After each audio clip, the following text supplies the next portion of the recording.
महत्वाची एकच गोष्ट एका पुस्तकात वाचली होती की 26 नोव्हेंबर 1949च्या संध्याकाळी भारतीय संविधान समितीकडे सुपूर्द केल्यावर बाबासाहेब आपल्या घरात बसले होते.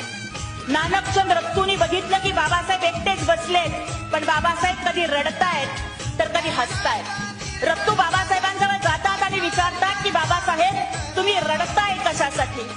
आज तर इतका आनंदाचा दिवस आहे, संविधान समितीला आपण संविधान सुपूर्द केलं, मग आज आपण रडताय कशासाठी? आणि जर तुम्ही दुःखी आहात तर तुम्ही मधूनच हसताय कशासाठी? त्यावेळेला बाबासाहेबांनी उत्तर दिलं की रक्तू आज मला माझी लेकरं आठवतायत, ज्यांना मी वेळेवरती औषध पाणी सुद्धा देऊ शकलो नाही. त्यामुळे माझी 4 लेकरं रमेश, इंदू, गंगाधर, राजरत्न ही अकाली गेली.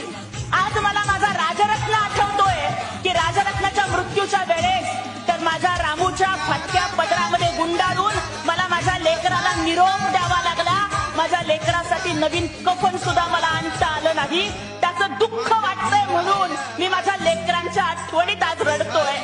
त्यावेळेस रक्तूनी बाबासाहेबांना विचारलं की बाबासाहेब तुमचं दुःख समजू शकतो, पण जर लेकरांच्या आठवणीत रडताय तर हसताय कशासाठी? त्यावेळेला बाबासाहेबांनी उत्तर दिलं की रक्तू अरे माझ्या राजरत्नाला रामूच्या फाटक्या पदरात गुंडाळून निरोप द्यावा लागला, पण या भारतात जन्माला येणाऱ्या प्रत्येक राजरत्नाला सुटापुटा जगता यावं याची सोय भारताच्या संविधानात करून ठेवली आहे, म्हणून मी हसतोय. रुतबा मेरे सर को तेरे संविधान से मिला है, रुतबा मेरे सर को तेरे संविधान से मिला है, ये अधिकार भी मुझे तेरे संविधान से मिला है. औरों को जो मिला है शायद मुकद्दर से मिला है, लेकिन हमको तो ये मुकद्दर भी बाबा साहब के संविधान से मिला है.